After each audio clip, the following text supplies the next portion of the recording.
casa do pão.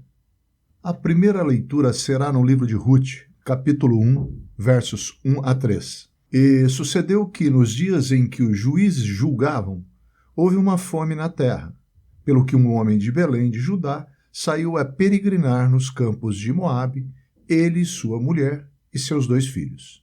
E era o nome deste homem Elimeleque, e o nome de sua mulher Noemi, e os nomes de seus filhos Malom e Quilom, efrateus de Belém de Judá. E vieram aos campos de Moabe e ficaram ali. E morreu Elimeleque, marido de Naomi, e ficou ela com seus 2 filhos. Ruth, capítulo 1, versos 1 e 3. Elimeleque tomou sua esposa e filhos e saiu da cidade em que moravam, Belém de Judá, que era também a sua cidade. Por que eles saíram de lá? Eles foram embora porque houve uma fome na terra. E assim, Elimeleque resolveu tomar sua família e sair de lá em busca de um lugar onde pudesse encontrar comida. Mas, como você verá, Elimeleque cometeu um erro muito grave. Você já ouviu falar a palavra Betel? Abraão ergueu um altar em Betel, sacrificou ao Senhor e o adorou nesse lugar. Betel quer dizer casa de Deus. E Belém, você sabe o que quer dizer? Casa do pão. Elimeleque estava saindo da casa do pão para buscar comida em outro lugar, porque Deus, Jeová, o Deus de Israel, permitiu que houvesse fome na casa do pão, Belém, para prová-los, pois aquela era uma hora de provação. Belém, como já diz o próprio nome, era um local onde Deus tinha os seus propósitos e de onde viria toda a bênção. O local onde nasceria o Senhor Jesus, o verdadeiro pão. Foi de lá que Elimeleque saiu da casa do pão, porque entendeu que ali não havia comida, preferindo se aventurar nas terras de Moabe. No fim da história, ele morreu, e morreram também seus 2 filhos, até que mais tarde voltaram para lá Noemi e Ruth, sua nora. Elas voltam a Belém porque Naomi sabia que lá seria o local onde Deus iria abençoá-las. O que isso quer dizer para nós? Belém era onde o Senhor abençoava. Hoje nós temos a Assembleia, onde Deus nos dá o alimento. Graças ao Senhor, nós temos o privilégio de estudar a palavra em nossas casas. Recebemos do Senhor nosso manancial de cada dia e temos esse gozo. Mas entendemos que a Assembleia, onde o povo de Deus se reúne, é um local especial, mais ou menos como a casa do pão, que é onde recebemos o pão, que é o próprio Senhor Jesus, o qual tudo provém. Ele próprio disse: "Eu sou o pão que desceu do céu." João capítulo 6, verso 41. Só que às vezes nós somos provados. Às vezes nós passamos fome nesse lugar. Por quê? Por causa da nossa dureza. Às vezes isso acontece também por estarmos descontentes com nossos irmãos, talvez por querermos outras coisas ou por acreditar que o mundo nos oferecerá muito mais do que Deus tem para nós. No capítulo 10 do Evangelho de Lucas, também encontramos algo sobre isso. E respondendo Jesus disse: "Descia um homem de Jerusalém para Jericó, e caiu nas mãos de salteadores, os quais o despojaram, e, espancando, se retiraram, deixando-o meio morto. E ocasionalmente descia pelo mesmo caminho certo sacerdote e, vendo-o, passou de largo. De igual modo também um levita, chegando àquele lugar e vendo-o, moveu-se de íntima compaixão. E aproximando-se, atou-lhe as feridas, deitando-lhes azeite e vinho, e pondo-o sobre a sua cavalgadura. Levou-o para uma estalagem e disse-lhe: "Cuida dele, e tudo o que demais gastares eu te pagarei quando voltar."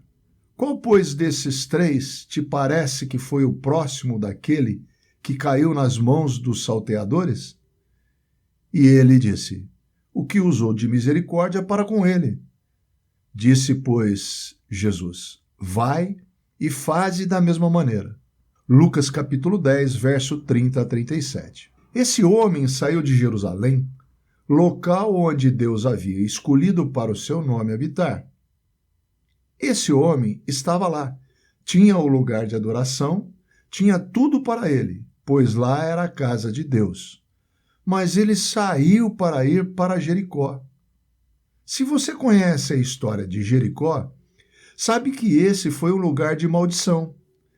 Jericó é um péssimo lugar construído à custa de sacrifícios de seus filhos, pois como fora dito por Deus, a reedificação dos muros de Jericó seria feito à custa de seus filhos. E agora vemos este homem saindo justamente do lugar de bênção, Jerusalém, para ir a Jericó. Muitas vezes nós achamos que esse lugar, a Assembleia, não está bom, devido a certas controvérsias, desconfortos, ou mesmo por esquecermos de que a aparência deste mundo passa. Às vezes, nós achamos que a alegria deste mundo vai ser muito mais confortante para nós do que as coisas do Senhor. E dizemos, estou cansado. Tantas vezes já ouvi essas coisas. Isto acontece principalmente com os que são jovens, e eu sei que é difícil. O mundo está pressionando de uma forma tal a fazer vocês desistirem do caminho do Senhor. E isso ele faz sorrateiramente. Ele não joga de modo escancarado. Outro exemplo que temos é a parábola do filho pródigo. Ele tomou tudo o que tinha pensando nos direitos que tinha e foi embora acreditando que viveria uma vida maravilhosa. Enquanto tinha dinheiro, tudo estava uma maravilha, vivendo dissolutamente em uma terra longínqua e cheio de amigos. E é assim que acontece em nossa vida também. Quando você está rico, tem muitos amigos, mas quando você cai na pobreza, pode até ligar que eles não irão atender. E isto eu digo literalmente. E foi isso que aconteceu com ele. Veio fome na terra em que ele estava e começou a passar necessidades. Indo se agregar aos fazendeiros que o mandaram tratar de porcos, mas foi aí que ele começou a cair em si. E tornando em si, disse, quantos jornaleiros de meu pai têm abundância de pão, e eu aqui pereço de fome? Levantar-me-ei e irei ter com meu pai, e dir-lhe-ei, Pai, pequei contra o céu e perante ti. Já não sou digno de ser chamado teu filho. Faze-me como um dos teus jornaleiros. E levantando-se foi para o seu pai, e quando ainda estava longe, viu o seu pai e se moveu de íntima compaixão. E correndo lançou-se ao pescoço e o beijou. E o filho lhe disse, Pai, pequei contra o céu e perante ti, e já não sou digno de ser chamado teu filho. Lucas capítulo 15, verso 17 a 21. Mas ele não disse, Pai, trata-me como um de seus servos, porque viu que era filho, que aquela era a sua casa. Ele não poderia se considerar um empregado, pois sempre iria ser um filho. O pai estava esperando e de longe ele o viu. Assim também é Deus para conosco. Ele nos ama e seja qual for a circunstância, ele está esperando. O que aconteceu com aquele homem que saiu de Jerusalém é o mesmo que aconteceu com o filho pródigo. Essas são as circunstâncias que Deus permite para que nós não cheguemos ao destino onde pensávamos poder chegar. Providência de Deus. Veja na parábola do bom samaritano que os salteadores malvados não permitiram que ele continuasse seu caminho. Mas isso nada mais foi do que providência de Deus.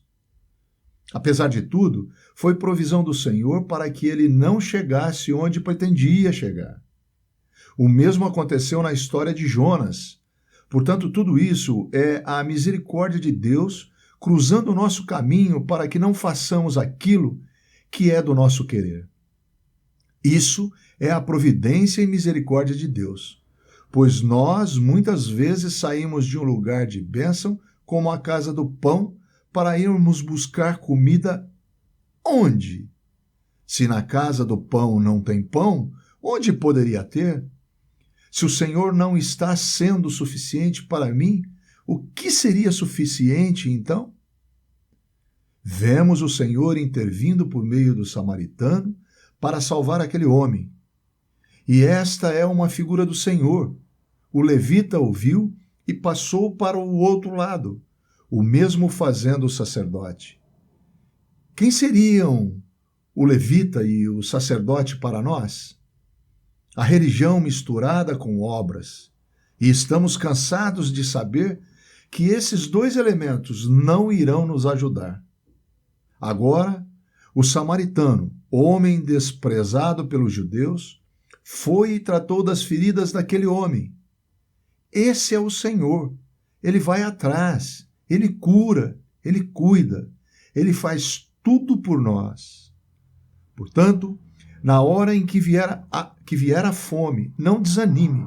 Olhe para ele e ore a ele. Por quê? Por quê, Senhor? Por que estou com fome?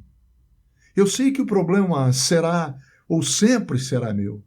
Por isso, não tente lançar a culpa nos irmãos, colocar a culpa nisso ou naquilo, pois nós mesmos somos culpados.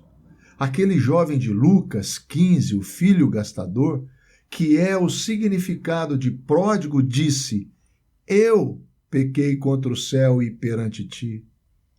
Mas acaso ele ficou lá sentado, se lamentando?